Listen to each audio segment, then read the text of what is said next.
राष्ट्रीय शिक्षा नीति 2020 में one nation one student ID की परिकल्पना की गई है ताकि किसी छात्र की विशिष्ट पहचान को निर्मित किया जा सके। क्या होती है ये one nation one student ID?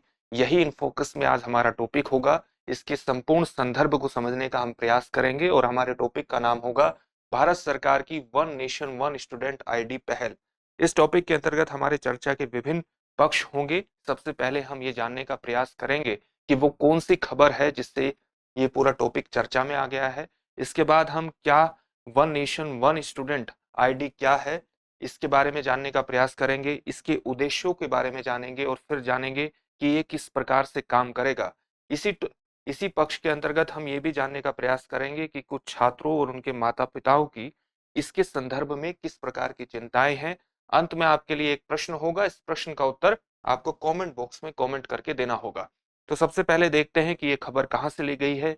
खबर इंडियन एक्सप्रेस न्यूज़पेपर से है और खबर है what is the one nation one student ID initiative of the union government. Union government का, संघीय सरकार का जो इनिशिएटिव है, जो पहल है one nation one student ID की, ये पहल वस्तुतः क्या है।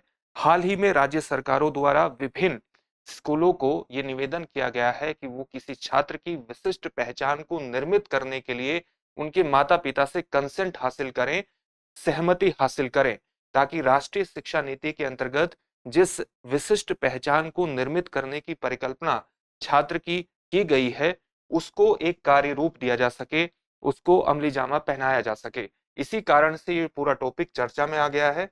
तो सबसे पहले यही जानने का प्रयास करते हैं कि one nation one student ID यानी पहचान पत्र वास्तव में है क्या। ये आधार नंबर की तरह ही एक आईडी है और इसका नाम होगा अपार।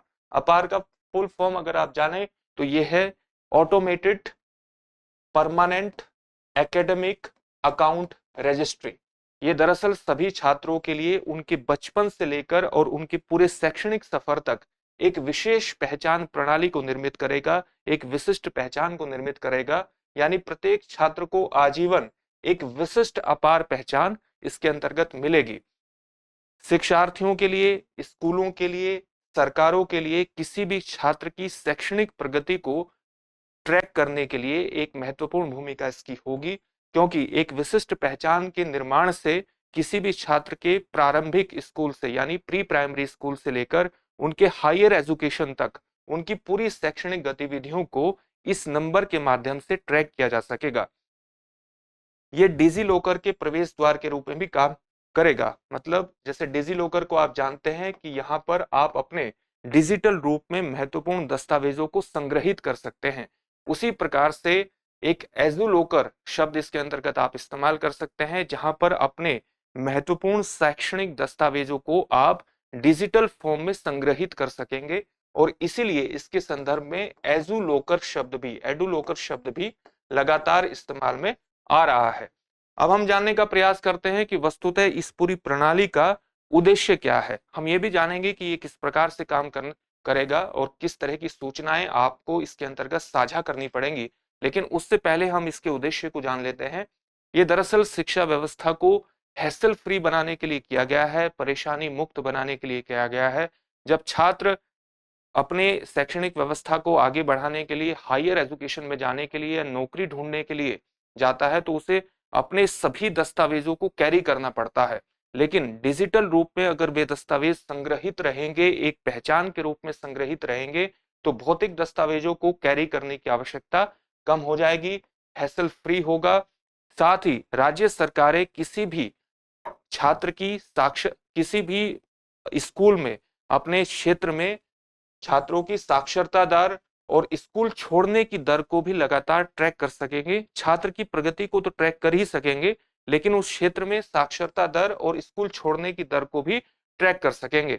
यानी शैक्षणिक संस्थानों के लिए एकल विश्वसनीय आईडी के निर्माण से जो धोखाधड़ी होती है, जो डुप्लीकेट प्रमाण पत्र इस्तेमाल किए जाते हैं, उनकी घटनाओं को भी बहुत सीमित इसके अंतर्गत किया जा सकेगा, क्योंकि उनकी एक पहचान के माध्यम से पूरा छात्र का शैक्षणिक दस्तावेजों के माध्यम से उसको ट्रैक किया जा सकेगा। अब हम ये देखते हैं कि ये पूरी व्यवस्था यानी अपार आईडी किस प्रकार से काम करेगी। इसके लिए आपको रजिस्ट्रेशन करवाना पड़ेगा और अपार के लिए साइन अप करने के लिए आपको उसमें अपना नाम, अपनी उम्र, जन्म तिथि, लिंग और एक तस्वीर जैसी बुनियादी जानकारी देनी होगी। इस जानकारी को देने के बाद आपकी जानकारी को आधार नंबर का उपयोग करके सत्यापित किया जाएगा, उसका वेरीफाई किया जाएगा। खास तौर से आधार नंबर में आप अपने नाम और जन्म तिथि का उल्लेख आपका रहता है, तो इस जानकारी को सत्यापित आधार नंबर से किया जाएगा। छात्रों द्वारा एक सहमति पत्र पर भी हस्ताक्षर किए जाएंगे, यानी छात्र द्वारा जो विभिन्न जानकारियां दी जाएंगी उनका संस्थाएं, शैक्षणिक संस्थाएं इस्तेमाल कर सके, इसके लिए एक सामान्य सहमति पत्र पर भी हस्ताक्षर होंगे। अगर कोई छात्र नाबालिग है तो नाबालिग छात्र की तरफ से उसके माता पिता इस सहमति पत्र पर हस्ताक्षर करेंगे। छात्र शिक्षा मंत्रालय के साथ आधार नंबर और अपने जनसांख्यिकी जानकारी को साझा करना स्वीकार भी कर सकते हैं और अस्वीकार भी कर सकते हैं। ये एक महत्वपूर्ण जानकारी है, क्योंकि कुछ छात्राओं द्वारा उनके माता पिता द्वारा लगातार इस पर प्रश्न उठाए जा रहे हैं कि किसी तीसरी पार्टी द्वारा, थर्ड पार्टी द्वारा इसका दुरुपयोग किया जा सकता है। इसलिए यहाँ पर इस संदर्भ को विशेष रूप से ध्यान रखना आवश्यक है कि छात्रों के लिए इन शिक्षा मंत्रालय के साथ जो आधार नंबर और जनसांख्यिकी जानकारी साझा की जाएगी, इसे छात्र स्वीकार भी कर सकता है और अस्वीकार भी कर सकता है, उसके पास दोनों ऑप्शन होंगे। साथ ही अपार आईडी बनाने के लिए जो पंजीकरण है ये पूरी तरह से स्वैच्छिक है, किसी प्रकार का कोई भी दबाव नहीं है। लेकिन इसके बावजूद भी कुछ छात्र छात्राओं और उनके माता पिता का जो क्वेश्चन है, उनकी जो चिंता है, खासतौर से थर्ड पार्टी को इस प्रकार की जानकारी, ये पूरी जानकारी आप अपने बारे में साझा कर रहे हैं तो कोई थर्ड पार्टी इस जानकारी को इस्तेमाल ना कर ले, इस पर उनकी कुछ चिंताएं हैं। और इस संदर्भ में सरकार का कहना है कि जितनी भी शैक्षणिक संस्थाएं हैं जो इस पूरी आईडी के लिए जिम्मेदार होंगी, इसके इस्तेमाल के लिए जिम्मेदार होंगी, उनके अलावा किसी भी थर्ड पार्टी को जानकारी साझा नहीं की जाएगी। और साथ ही छात्रों के पास इस व्यवस्था से बाहर निकलने का भी विकल्प होगा, यानी जब वो चाहें तो इस व्यवस्था से बाहर भी निकल सकते हैं। तो उनके पूरे डाटा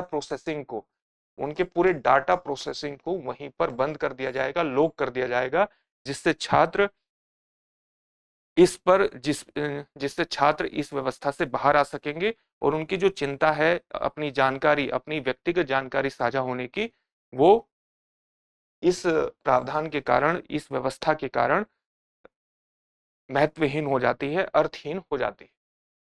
इस टॉपिक से संबंधित एक प्रश्न देख लेते हैं। प्रश्न क्या है? ये पूरा जो टॉपिक है, जैसा कि आपको बताया गया कि नेशनल एजुकेशन पॉलिसी 2020 में इसकी परिकल्पना की गई थी। अब हम एक प्रश्न देखते हैं। प्रश्न क्या है? वन नेशन वन स्टूडेंट पहचान पत्र के संदर्भ में निम्नलिखित में से कौन सा या कौन से कथन सही हैं? यह पहल राष्ट्रीय शिक्षा नीति 2020 का हिस्सा है। और आपका दूसरा कथन है, यह विद्यार्थी की शैक्षणिक प्रगति को ट्रैक करने में मदद करेगा।